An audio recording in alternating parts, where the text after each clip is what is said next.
شوفوا لاموس كي كتبان كتشهي، وملي كيبان لك ما كتصدقش بانه من مكونين فقط.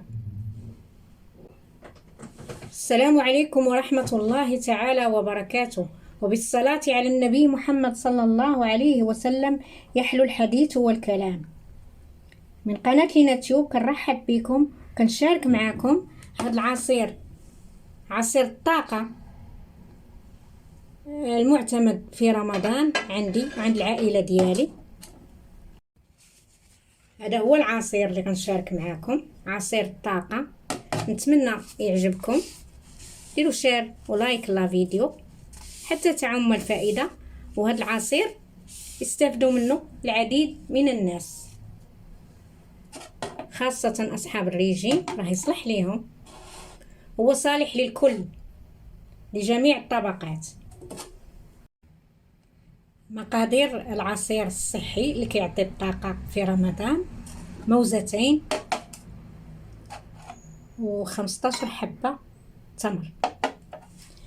انا ما بغاش نستعمل الكمية مضاعفة، لان الكمية الاصلية فيها موزتين كبار، استعملتهم صغار، وحتى حبات التمر استعملت هاد الصغار هذا. اللي باغي الكمية مضاعفة غادي يستعمل حبتين كبار من الموز، وحبات التمر حتى هما يكونوا كبار. انا جبت كأس الخلاط، غادي نحط فيه الموزتين، وهذا التمر هذا غادي نحيد ليه النواة او العظم، هذه اللي لداخل راه منظف ممسوح، يمكن لكم حتى تغسلوه لا تكون فيه الغبار. وغادي نحطهم فيه حتى نكمل هاد 15 حبة كلها.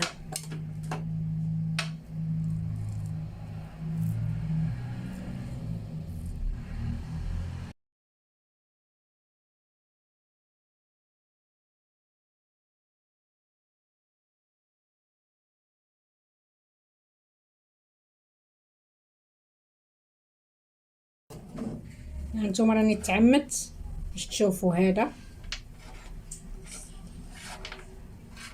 15، ها هي غادي نحتفظ بها، ما كنرميش انا. غادي نزيد عليه مع انايا حضرت غير نصف الكميه، غادي نزيد نصف لتر ماء.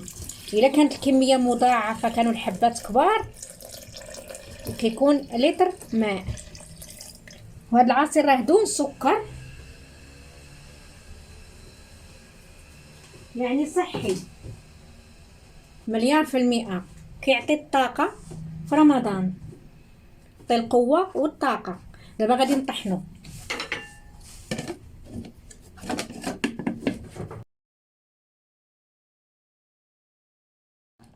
هو بدا كيتطحن.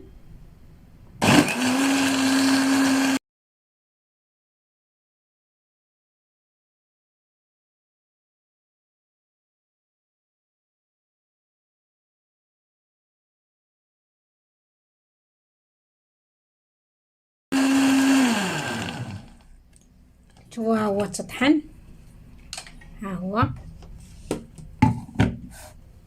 عصير صحي بدون سكر، مواد مقوية، مكوناته مقوية وتنعش الجسم.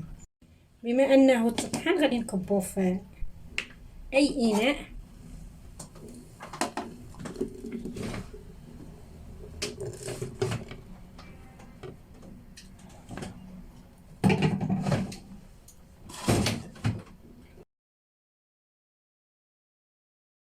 ونزيد نعمر هذا. هنا كيكون سالا لا فيديو. نتمنى يعجبكم العصير، وما تنسوش تكتبوا لي في التعليقات ملي تطبقوه. هو راه باين ساهل مهل وغير مكلف. دمتم في رعاية الله وحفظه، إلى الفيديو المقبل.